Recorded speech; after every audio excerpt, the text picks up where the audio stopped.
Το αμερικανικό μαχητικό αεροπλάνο συνετρίβει στη διάρκεια της χθεσινοβραδινής αεροπορικής επιδρομής εναντίον της Λιβύης, καθώς πύραυλοι τόμαχο και βόμβες σφυροκοπούσαν την αεράμινα και κέντρα διοίκησης του καθεστώτος Καντάφη.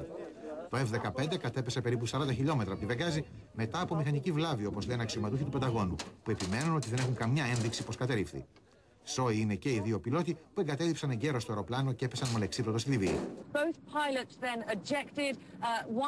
A part of the rescue mission was launched from here on board the Kearsarge 2 Osprey tilt-rotor aircraft, making their way from here to rescue one of those pilots. And we know that the other pilot was looked after by rebel forces for a period of time. Κατά την τρίτη νύχτα των βομβαρδισμών χτυπήθηκαν στόχοι στην Τρίπολη, κοντά στο αρχηγείο του Καντάφη, και μια ναυτική βάση 10 χιλιόμετρα ανατολικά της πρωτεύουσας, όπως λένε δυτικές πηγές.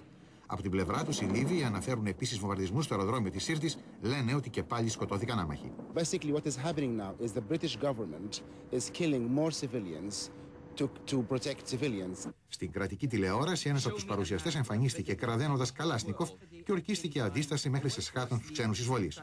In the name of Almighty God, I pledge to you, my dear leader, that I will sacrifice my last breath, my last bullet, my last drop of blood, last baby and child for you. Την ίδια ώρα, οι αντικαθεστωτικοί επικίθενται στις δυνάμεις του Καντάφη που έχουν εχειρωθεί στην πόλη Αλτζεντάμπια μετά την υποχώρησή τους από τη Βεγγάζη. Το δίκτυο Αλτζαζίρα μετέδωσε σήμερα εικόνες από τον βομβαρδισμό της Βεγγάζης το περασμένο Σάββατο από το πυροβολικό του Καντάφη, λίγο πριν από την επέμβαση των γαλλικών αεροσκαφών. Οι αντικαθεστωτικοί καταγγέλουν ότι τα στρατεύματα του Καντάφη συνεχίζουν την επίθεση κατά της πόλης Μιζουράτα στα δυτικά. Αναφέρουν 40 νεκρούς σε ένα 24ωρο, ζητούν να γίνουν και εκεί αεροπορικές επιδρομές για να σταματήσει το μακελιό. Tanks are firing on buildings and are destroying buildings where apartment buildings where people are living.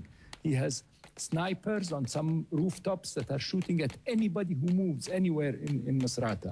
He has cut off water supply for almost a week now from Misrata. Ο Καντάφη πρέπει να φύγει, επαναλαμβάνουν ο Ομπάμα και άλλοι ηγέτες της συμμαχίας που ανέλαβαν να εφαρμόσει το ψήφισμα του Συμβουλίου Ασφαλείας στο ΙΕ.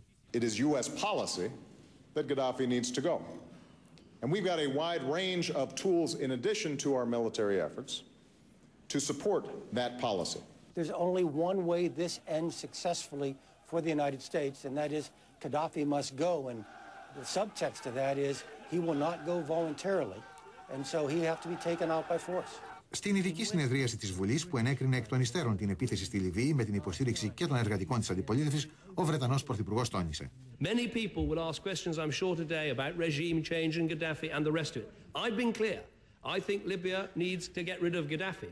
But in the end, we are responsible for trying to enforce this Security Council resolution. The Libyans must choose their own future. Σύμφωνα με δημοσκόπηση πάντως, μόνο ένας στους τρεις Βρετανούς εγκρίνει την ανάληψη στρατιωτικής δράσης. Can he guarantee that no land forces will ever be used? And if they are used, will he resign as Prime Minister? Yes. What I can guarantee is we will stick to the terms of the UN resolution that absolutely and specifically rules out an occupying force. Στις Βρυξέλλες εντείνονται οι πιέσεις προκειμένου να αναλάβει το ΝΑΤΟ τη διοίκηση της επιχείρησης, με την Ουάσιγκτον μάλιστα να δηλώνει ότι είναι ζήτημα χρόνου να παραδώσουν οι Αμερικανοί τον έλεγχο στη συμμαχία. Εκτός από την Τουρκία και τη Γερμανία, πρόβλημα είχε παρουσιαστεί και από το Παρίσι, που επικαλέστηκε τις ενστάσεις των Αράβων. A lot of countries encouraged us to launch the operation under the NATO flag, but we have to be aware of the opinion of the Arab world, and the view of Arab countries is clear. That the mission cannot be coordinated by NATO. Η Ιταλία άφησε μάλιστα ανοιχτό το ενδεχόμενο να σταματήσει τη διάθεση των βάσεων στα εδάφη της, εφόσον το πρόσταγμα των επιχειρήσεων δεν αναλάβει τελικά το ΝΑΤΟ. Desideriamo che il comando delle operazioni sia un comando che passi alla NATO, comunque ci deve essere un coordinamento che è diverso da quello che sta succedendo ora. Εμείς δεν μετέχουμε σε στρατιωτικού χαρακτήρα επιχειρήσεις, οι οποίες αυτή τη στιγμή διεξάγονται εκτός του πλαισίου του ΝΑΤΟ. Στο μεταξύ όμως υπάρχουν διμερεί αιτήματα. Τα διμερεί αιτήματα τα αποδεχόμαστε και παρέχουμε υποστηρικτικού χαρακτήρα διευκολύνσεις επί τη βάση της απόφασης του Συμβουλίου Ασφαλείας, την οποία επικαλούνται οι χώρες που ζητούν τις διευκολύνσεις. Εν τω μεταξύ, οι γαλλικές αρχές έχουν κινητοποιηθεί για τον κίνδυνο αντιπίνων και ο Πρωθυπουργός Φιγιόν έκανε λόγο για απειλές. Des menaces ont été proférées. Il est de notre devoir de les prendre en compte. Notre dispositif sera adapté en temps réel en fonction de l'analyse de la menace. Την εξέλιξη των λεγόμενων ανθρωπιστικών επεμβάσεων στη Βοσνία, το Κόσοβο και αλλού υπενθύμησε ο πρώην Υπουργός Εξωτερικών της Γαλλίας, Κουσνέρ. What would the US and its allies do if the rebels cannot dislodge Gaddafi? What are your thoughts?